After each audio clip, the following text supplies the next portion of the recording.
ब्रह्मांड ही सब कुछ है। समय, स्पेस और मैटर सब कुछ इसी में समाहित है। हमारी पृथ्वी इस ब्रह्मांड में चट्टान का घूमता हुआ एक कण भर है, जो हमारी मिल्की वे गैलेक्सी में मौजूद 200 अरब तारों में से एक का चक्कर काट रही है। ये विशाल संरचना 90 अरब प्रकाश वर्ष की दूरी में फैले आकाश गंगाओं के सागर में सिर्फ एक बूंद के समान है। ये हमारा घर है, हमारी पृथ्वी, सुख सुविधाओं से भरपूर एक आरामदायक ग्रह। एक बार रोजमर्रा के कामों को छोड़ आसमान को देखिए, क्या दिखाई देता है। आसमान में फैली एक विशाल काली चादर में टिमटिमाते हुए तारे कितने खूबसूरत लग रहे हैं। रात में हम जिन तारों को देख पाते हैं वो सब हमारी मिल्की वे गैलेक्सी के एक छोटे से पैच के तारे हैं। हमारी गैलेक्सी में हम यहाँ रहते हैं और रात के समय में हमें सिर्फ इस छोटी सी जगह के तारे दिखाई देते हैं। कितनी विशाल है हमारी गैलेक्सी, लेकिन क्या ब्रह्मांड के सापेक्ष में हमारी गैलेक्सी का कोई अस्तित्व है? नमस्कार दोस्तों, मैं हूं श्याम तोमर। स्वागत करता हूं आपका इस एपिसोड में, जिसमें हम ब्रह्मांड के आखिरी छोर तक का सफर करेंगे। तो अपनी सीट बेल्ट बांध लीजिए, क्योंकि हमारा ये सफर बहुत ही रोमांचक और खतरों से भरा होने वाला है। तो चलिए पृथ्वी की सतह से उड़ान भरते हैं और ब्रह्मांड के आखिरी छोर की ओर चलते हैं। जैसे जैसे हम पृथ्वी की सतह से ऊपर उठते जा रहे हैं, वैसे वैसे हमें पृथ्वी की सतह ब्लू स्फीयर की तरह दिखने लगी है। यह है इंटरनेशनल स्पेस स्टेशन, इंसानों द्वारा स्पेस में बनाई गई सबसे बड़ी चीज। ये 27,580 किलोमीटर प्रति घंटे की रफ्तार से पृथ्वी के चक्कर काट रहा है, जो कि पृथ्वी की सतह से लगभग 400 किलोमीटर ऊपर है। और ये 24 घंटे में लगभग 16 बार पृथ्वी के चारों ओर घूम जाता है। जैसे ही हम इंटरनेशनल स्पेस स्टेशन से और ऊपर जाते हैं, तो हमें इंसानों द्वारा बनाई गई कुछ और चीजें दिखाई देती हैं। सैटेलाइट्स।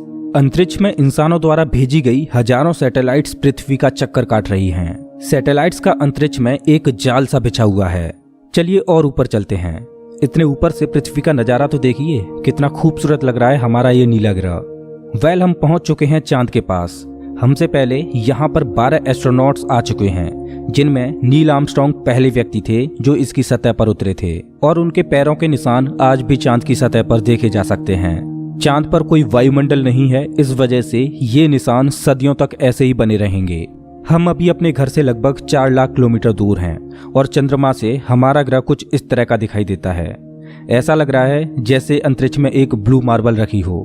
चांद की सतह एक बैटल फील्ड की तरह लग रही है, जिसने पिछले अरबों सालों से कॉमेट्स और एस्ट्रॉइड्स की मार को झेला है। चांद का कोई वायुमंडल नहीं है जो कि कॉमेट्स या एस्ट्रॉइड्स को स्पेस में ही जला दे। सौभाग्य से हमारी पृथ्वी का वायुमंडल है जो हमें स्पेस से आने वाले खतरों से बचाता है।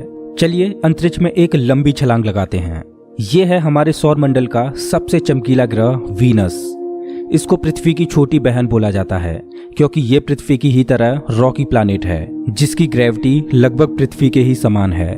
लेकिन ये ग्रह एक नर्क की तरह है, क्योंकि इस पर होती है भयंकर बारिश, पानी की नहीं बल्कि एसिड की।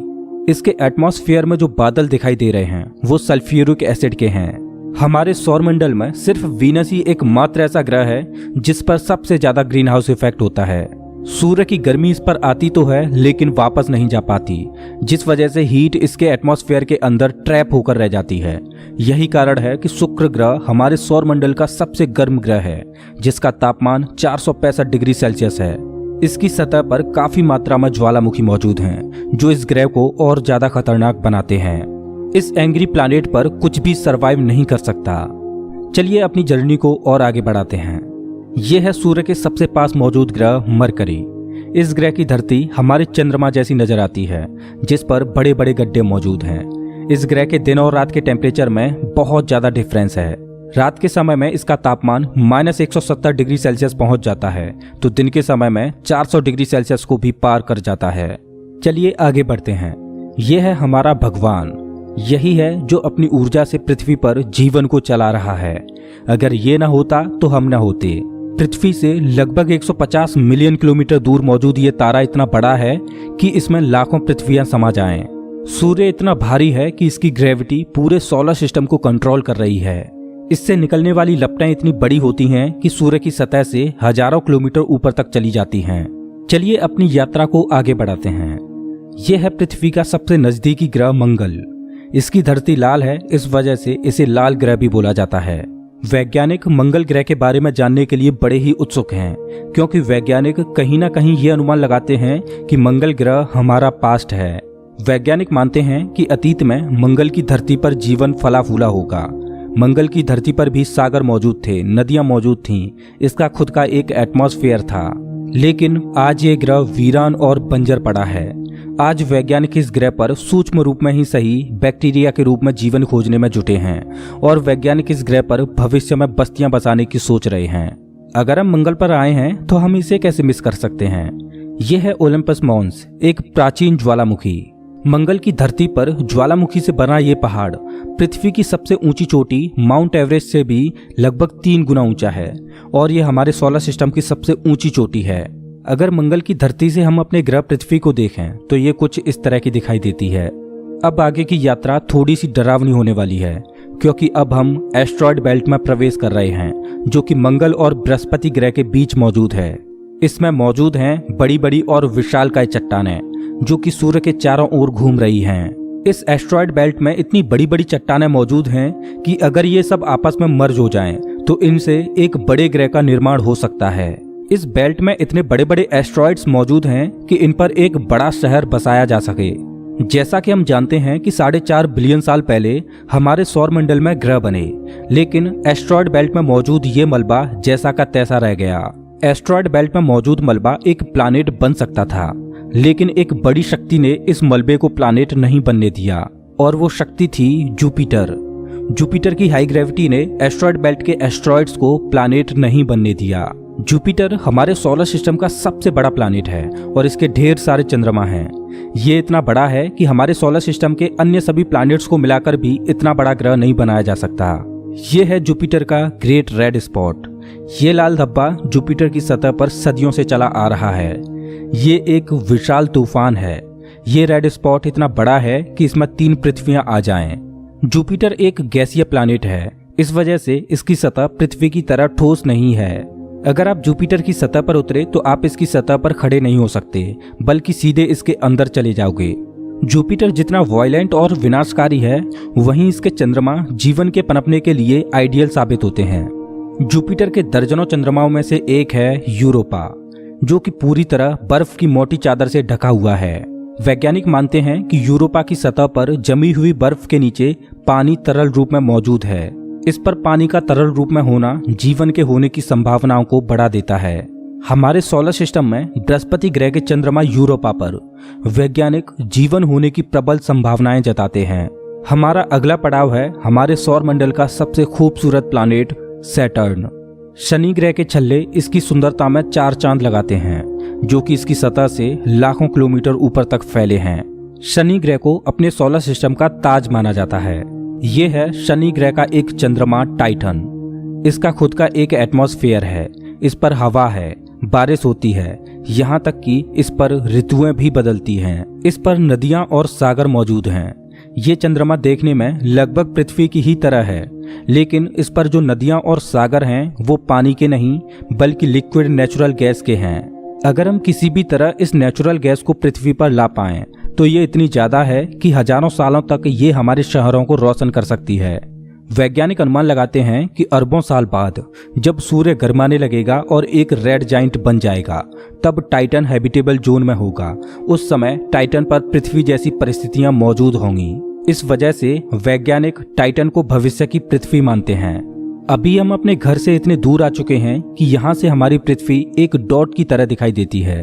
अब जैसे जैसे हम अंतरिक्ष की गहराई में और आगे बढ़ते जाएंगे, वैसे वैसे पृथ्वी हमारी आंखों से ओझल होती जाएगी। हमारा अगला पड़ाव है यूरेनस। प्राचीन समय में यूरेनस और नेपच्यून के बारे में कोई भी जानकारी नहीं थी, जब तक कि टेलीस्कोप का आविष्कार नहीं हुआ। हमारी सौर व्यवस्था का सबसे आखिरी प्लैनेट है नेपच्यून।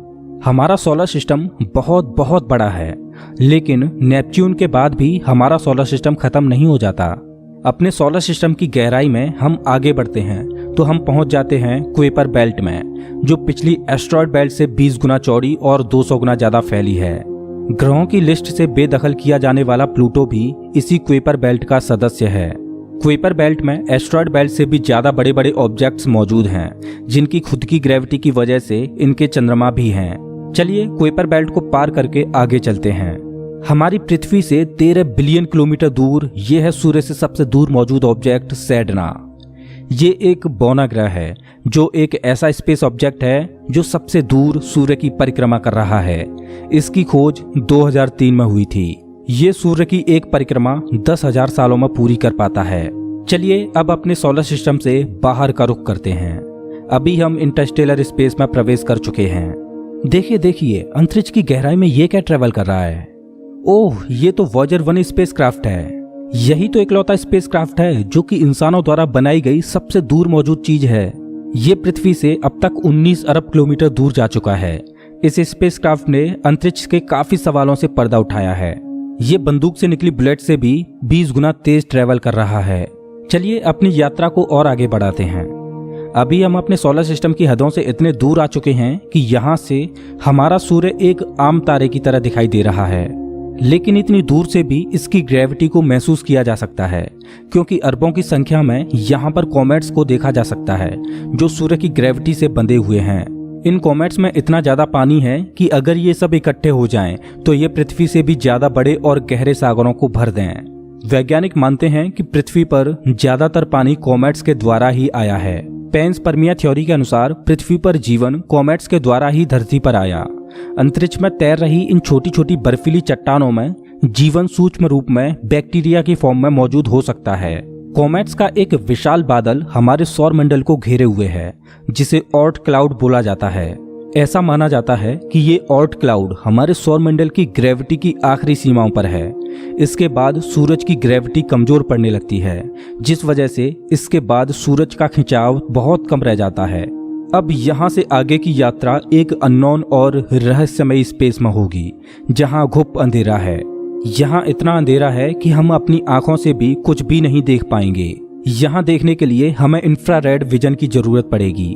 हम अपनी पृथ्वी से बहुत बहुत बहुत दूर आ चुके हैं, लेकिन ब्रह्मांड के सापेक्ष में ये हमारा एक मामूली सा स्टेप है। यहाँ से हमें चारों ओर अरबों तारे दिखाई दे रहे हैं, लेकिन अभी हम सबसे नजदीकी तारामंडल की ओर बढ़ रहे हैं। ये है हमारा पड़ोसी सोलर सिस्टम। ये हमसे इतना दूर है कि हमारे सूर्य के प्रकाश को इस तारामंडल तक पहुंचने में 4.3 सालों का वक्त लगता है। इस तारामंडल का नाम है अल्फा सेंटोरी। इस तारामंडल में 3 तारों का समूह है, जिनमें अल्फा सेंटोरी ए और अल्फा सेंटोरी बी तारे आपस में बाइनरी स्टार सिस्टम के तहत जुड़े हुए हैं। इस तारामंडल में प्रॉक्सिमा सेंटोरी बी नामक ग्रह मौजूद है, जो पृथ्वी की ही तरह हैबिटेबल जोन में है और इस ग्रह पर एलियन लाइफ मौजूद हो सकती है। चलिए अपनी यात्रा को आगे बढ़ाते हैं। पृथ्वी से हम 10 प्रकाश वर्ष दूर आ चुके हैं और हमारे सामने ये एक बेबी स्टार है, जिसने अभी अपना जीवन शुरू ही किया है और इस तारामंडल में अभी ग्रहों का जन्म होना बाकी है। हो सकता है कि इस तारामंडल में किसी ऐसे ग्रह का जन्म हो जाए जो हमारी पृथ्वी की ही तरह जीवन को धारण करने योग्य हो, लेकिन अभी इसमें अरबों सालों का वक्त लगेगा। अपनी यात्रा को आगे बढ़ाते हैं। अभी हम पृथ्वी से 20 प्रकाश वर्ष दूर आ चुके हैं और अभी हम ऐसे तारामंडल से होकर गुजर रहे हैं जिसका जन्म हमारे सोलर सिस्टम के साथ ही हुआ था। इस तारे का नाम है ग्लीस 581 और इसकी सबसे बड़ी खास बात यह है कि इस तारे का चक्कर लगा रहा है एक ऐसा ग्रह जो हमारी पृथ्वी से बिल्कुल मेल खाता है और इस ग्रह पर एलियन सिविलाइजेशन होने की प्रबल संभावना है। वैसे तो हमारी मिल्की वे गैलेक्सी में अरबों तारे हैं, जिनकी यात्रा करना तो दूर, उनको पूरे जीवन काल में गिनना भी संभव नहीं है। तो चलिए अपनी यात्रा को आगे बढ़ाते हुए मिल्की वे गैलेक्सी से बाहर निकलते हैं। ये है हमारी मिल्की वे गैलेक्सी, जो अरबों तारों का घर है, जिनमें से हमारा सूर्य भी एक है। ये गैलेक्सी इतनी विशाल है कि अगर इसके एक छोर से प्रकाश ट्रेवल करे तो लाइट को भी इसके एक छोर से दूसरे छोर तक पहुंचने में 1,05,700 सालों का समय लगेगा। लेकिन ब्रह्मांड में मौजूद बड़ी बड़ी विशालकाय गैलेक्सियों के सामने हमारी गैलेक्सी कुछ भी नहीं। यूनिवर्स में मिल्की वे से भी कई गुना बड़ी गैलेक्सियां मौजूद हैं। तो चलिए अपने सोलर सिस्टम और अपनी गैलेक्सी को पीछे छोड़ते हुए इंटर गैलेक्टिक स्पेस में प्रवेश करते हैं। इंटर गैलेक्टिक स्पेस में प्रवेश करके हमें दूर दूर तक अरबों गैलेक्सियां दिखाई दे रही हैं, लेकिन ये सभी गैलेक्सियां झुंड में हैं और ये है हमारी गैलेक्सियों का झुंड, जिसमें हमारी गैलेक्सी मिल्की वे और अन्य पड़ोसी गैलेक्सियां मौजूद हैं। गैलेक्सियों के इस छोटे से झुंड को लोकल ग्रुप बोला जाता है। गैलेक्सियों का ये लोकल ग्रुप 10 मिलियन प्रकाश वर्ष में फैला हुआ है। जैसे जैसे हम अपनी यात्रा को आगे बढ़ाते जा रहे हैं वैसे वैसे हमें अन्य गैलेक्सियों के झुंड दिखाई देते जा रहे हैं और उनमें भी हमारे लोकल ग्रुप की तरह गैलेक्सियां मौजूद हैं। गैलेक्सियों के कई लोकल ग्रुप्स को मिलाकर एक सुपर क्लस्टर बनता है। अभी हमारे सामने जो मौजूद है वो है वर्गो सुपर क्लस्टर। इसी वर्गो सुपर क्लस्टर में हमारी गैलेक्सियों का लोकल ग्रुप भी शामिल है और हमारी गैलेक्सियों का लोकल ग्रुप इस छोटे से पैच में है। अभी हम अपने घर से इतने दूर आ चुके हैं कि यहाँ से हम अपने सूर्य को तो छोड़ो, यहाँ तक कि अपनी गैलेक्सी को भी छोड़ो, हमारी गैलेक्सियों का लोकल ग्रुप ही एक छोटे से पैच के समान दिखाई दे रहा है। कितना विशाल है ना वर्गो सुपर क्लस्टर। इस वर्गो सुपर क्लस्टर में 100 से ज्यादा गैलेक्सियों के लोकल ग्रुप शामिल हैं और ये 110 मिलियन प्रकाश वर्ष में फैला हुआ है। चलिए अपनी यात्रा को और आगे बढ़ाते हैं। अरे ये क्या, जैसे जैसे हम आगे बढ़ते जा रहे हैं वैसे वैसे हमें वर्गो सुपर क्लस्टर जैसे अनगिनत सुपर क्लस्टर्स दिखाई दे रहे हैं। इस सुपर क्लस्टर्स के समूह को नाम दिया गया है लेनिया सुपर क्लस्टर और हमारा वर्गो सुपर क्लस्टर यहाँ पर है एक छोटे से पैच के समान, जिसमें हमारी गैलेक्सियों का लोकल ग्रुप एक डॉट की तरह भी दिखाई नहीं दे रहा। ये लेनिया सुपर क्लस्टर 520 मिलियन प्रकाश वर्ष में फैला हुआ है, जिसमें लाखों वर्गो सुपर क्लस्टर्स जैसे सुपर क्लस्टर्स मौजूद हैं। चलिए अपनी यात्रा को और आगे बढ़ाते हैं।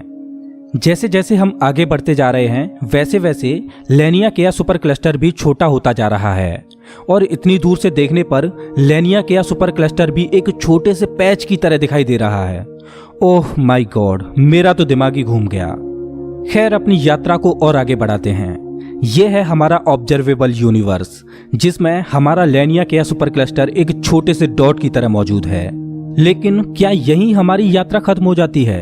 क्या इतना ही बड़ा है ब्रह्मांड? वेल, जैसा कि मैंने अभी बोला, ये है ऑब्जर्वेबल यूनिवर्स यानी ज्ञात ब्रह्मांड। ब्रह्मांड के बारे में हम जो भी जानते हैं वो केवल यहीं तक जानते हैं। हो सकता है कि ब्रह्मांड का विस्तार आगे भी हो जो अनंत तक चलता जा रहा हो, लेकिन वहां से हम तक कोई प्रकाश ही नहीं पहुंच पा रहा हो जिससे हमें ऑब्जर्वेबल यूनिवर्स के बाहर का भी पता चल सके। वैज्ञानिक ये भी अनुमान लगाते हैं कि हो सकता है कि हमारे यूनिवर्स जैसे असंख्य यूनिवर्स और मौजूद हो सकते हैं जिनमें हमारा ये ब्रह्मांड एक विशाल सागर में एक छोटी सी बूंद के समान हो।